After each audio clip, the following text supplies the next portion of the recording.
Hello, welcome back from the UK, here in lockdown at the moment. I'm just making a video on how expensive things are in Kuwait because I think it's an interesting country to cover in this respect. If you didn't know, Kuwait has the world's strongest currency, the Kuwaiti dinar, which is largely thanks to its vast oil reserves which it exports to the global market. It's not actually the most expensive place you can go to in the world. Is it cheap though? No, absolutely not. It's still quite heavy on the wallet. So let me break down how things are in Kuwait based on my travel experience in the country. So I'm going to go through accommodation, food, supermarket prices, restaurants, taxis, all the usual jazz. So without further ado, let's get into it. As the strongest currency in the world, the Kuwaiti dinar is not likely to have a favourable rate for you. In fact, impossible. Doesn't matter where you're from. I'm using the British pounds, but if it's American dollars, euros, Chinese yuan, you name it, it's still going to be expensive to buy currency. So one British pound is equal to 0.38 Kuwaiti dinar, so 0.4 of a dinar roughly. £5 then is just underneath 2 dinar. £10 is equal to 3.88 Kuwaiti dinar, double that. £20 is equal to 7.76, and £50 then equal to 19.41, and finally £100 equal to 38.82, just underneath 40 dinar. First up, I think we should talk about accommodation prices in Kuwait. So let's start off by saying that yes, of course, they are quite expensive. So I recorded a clip on the rooftop of the place I was staying at a couple of months ago. So let's rewind back to that clip and see what I had to say. Now back here at my accommodation, a place called Aladdin Rooms, owned by, so windy, an Egyptian guy. And it's kind of like a hostel setup.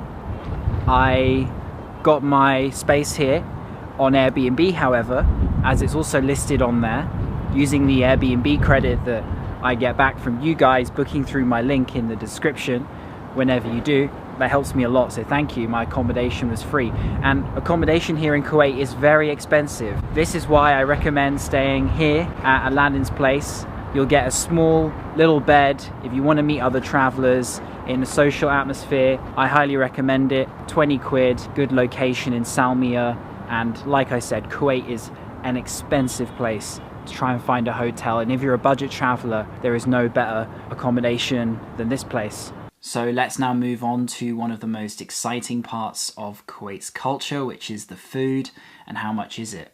So I'm going to show you a range of experiences that I had when it came to dining in Kuwait. Firstly, I'm going to showcase what, according to Khalid, is the best restaurant in the entire country. And having had the experience there, I can say he might not be wrong either. So I filmed a fair amount of footage in there. Frij Swallow is the name. Being escorted into the restaurant by the owner himself.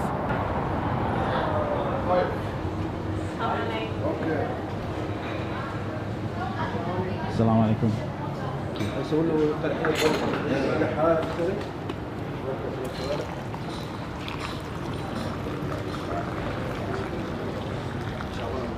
في مجلس ما في ما بنفس ثقيلة هذا ولد منه هذا ولد كا وهذا رفيق المرقنا المتيلة صبني من الكيف فهو من الدلة أربنا رسكر دوري يا راس فنجال كيف في نلاني حقا بنار نجل أقولي القتالي رسنا لنا مرحبا بلني فانا ترحبا أحم في داري أكل ضيافة فنجال قهوة يلا خيو هر هو مرحبا والبقى تقاب Shukran.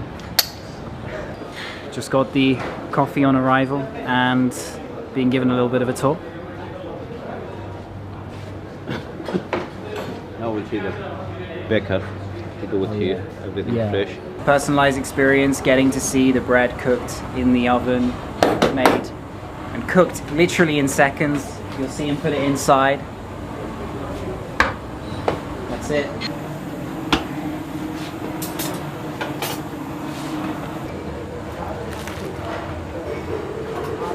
Now sat down at our table. This one is called jarish. Here we have a dal soup.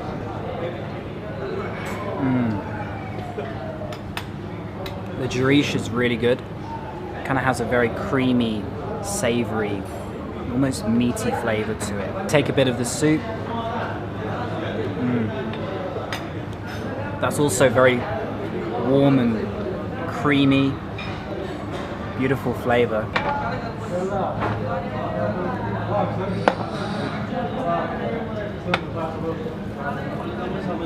So if you remember in the fish market, one of them that I highlighted, the queen of Kuwaiti food, spady. We have some just here with the rice. And here, hamur, the second fish that you saw, the bigger one, the king of Kuwaiti food. So we have the king and queen, how lucky we are. And then this one, which is kind of like egg on top of noodles, balalit, which can be eaten during the breakfast time as well, and quite popular at that time of day. Altogether, the food came to $150. Very kindly, the manager agreed to pay for our meal despite Khalid trying to insist on paying it for himself. I was sort of overwhelmed by the hospitality of Khalid first suggesting he would pay, and then for the manager to then outdo him is quite something. So I want to thank particularly the owner, Omar Sharah Al-Azmi, and of course the manager who you saw a little bit in the video, Mohammed Shoab Al-Falakawi. I'm sorry if I mispronounced your names, but I did my best, and thank you once again, shukran, for the very good food. And if I ever come back to Kuwait, that's the first restaurant I'm gonna try once again. In one of my favourite areas of Kuwait, I had a great breakfast. So I'm now at a place to have some brunch called Le Pain Quotidien, just by the marina. A bit expensive, you can sit outside, lots of interesting people watching to be done. There are a bunch of other places like Pizza Express and coffee shops, TGI Fridays. It's a really nice place to come in the evening as well. If you want to have dinner, I'm here early on. Prices are a little bit more inflated, but if you want a nice experience, then this is the area to relax in. And that came to just underneath £10, around 3.75 Kuwaiti dinars. Let me show you the menu as well, because they had a lot of Western food options, which gives you an alternative look at a menu here in Kuwait. All the different breakfast options. 2 dinars, about £5. Eggs, omelettes, full brunch sets, coffees and teas, homemade lemonade, juices, daily juice blends, desserts, all under £5, tarts. What about some cheaper food in Kuwait, less formal, more of a vibey, local atmosphere? Well, I think shawarma is a regional favourite, which you can't really miss. It's now the evening and I'm walking around the area of Salmiya near my accommodation here in Kuwait. You can see the street. It's a different side to the city. It's full of foreigners from different countries like Egypt, the Philippines, Thailand, India, Sri Lanka. And as a result, there's tons of different food places. I want to show some shawarma, which is pretty regional, and show you just how cheap it is as well. So these often are really good snacks to have across the Middle East. Doesn't have to necessarily be a main meal.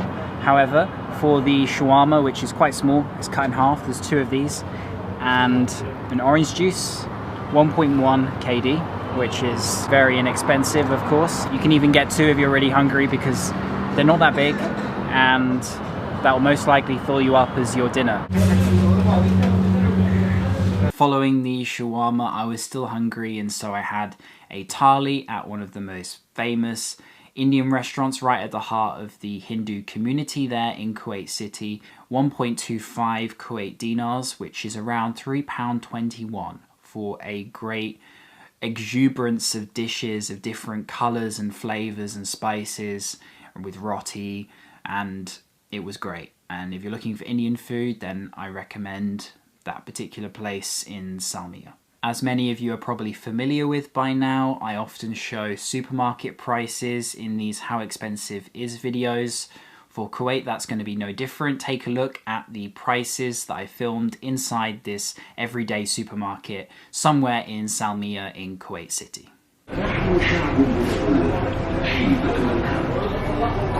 Wow, every kind of spices you could imagine.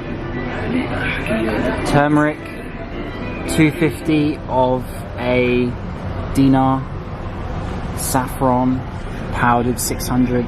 How cool is it to see so many and such good value too? 260, 365, 355, all below 1 dinar. 330 of a dinar for a large bottle of water, and just 55 for a small. 0.350 for fresh milk. 0.160 for a fresh laban. 1.885 for 500 grams of chicken breast. 1250 for beef. Egg prices varying greatly, but most of them under or over just 1 dinar or 1.5 dinar. A dairy milk bar will cost 0.145. 0.575 for richest sport bars, which are slightly bigger. 2.2 dinars for packs of strawberries, most likely grown in the south of Kuwait. The type of dates I'm gonna bring home with me, looks like I can fit it in the suitcase. Just 1 dinar, and they look soft enough and like the kind of sweet ones that I generally like very much. So hopefully it's a good choice. When it comes to taxis and ride-sharing applications, then what's your best bet? To start with, it is Careem, which I've used before in Saudi Arabia and Pakistan. I'm not sure what other countries Careem is in, but it offers a good, affordable service for getting around cities in a taxi. Unfortunately, in the first few days of my trip, before I started counting the prices of stuff, my Careem account got banned in Kuwait. I got blocked off the app for whatever reason. Anyway, I had to download another taxi app, which was called Grand Limo, and I used that for the remainder of my trip. Now, this is a lot more expensive. It's very much a deluxe luxury service where you have a guy in a suit driving you around who opens the door for you. It's quite extravagant, although I was impressed by just how affordable it was. For just a few kilometers journey from Marina Beach back to Salmiya, it was 3 dinars, the most luxury taxi you can think of, for just a few kilometers, coming in at £7.69.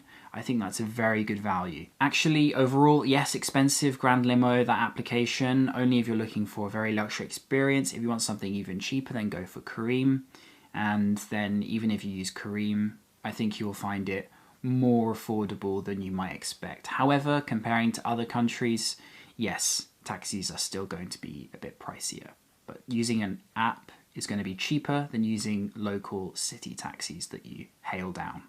Big thanks to my friend and guide Khaled for the last 3 videos I've made in Kuwait. He really was someone who went beyond the call of duty to help me. When I travel a lot, I do meet very hospitable people all the time, but Khaled was someone that was just unbelievable. He would wake up early and drive me around everywhere he could possibly think of that would be useful for my videos, and we wouldn't come back till late at night, and I'd still be tired the next morning from the previous day, and he'd text me saying I'm on the way. And that was just amazing to have someone who was so passionate about showing their country, to be with me and to communicate with the locals and get me those kind of experiences where I got to see Arabian horses, camels in the desert, the $150 meal in Fleej Swaleh. Massive thank you, Shukran Khaled, for all of your help.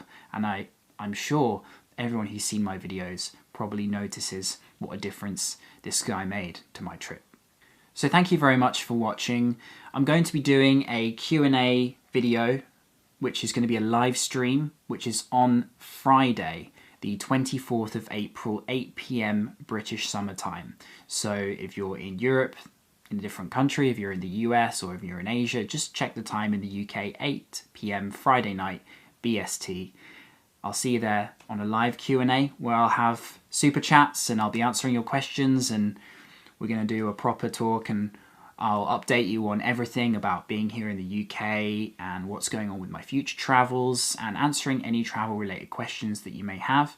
This trip to Saudi Arabia, Bahrain and Kuwait was a great adventure in the Gulf region, my first time there to sort of the Middle East, and it was a wonderful experience. I met so many great people and had lifelong memories which I'm going to keep forever. So see you on YouTube next Friday, and I'll be answering some of your questions. It'll be a lot of fun. I'm looking forward to it.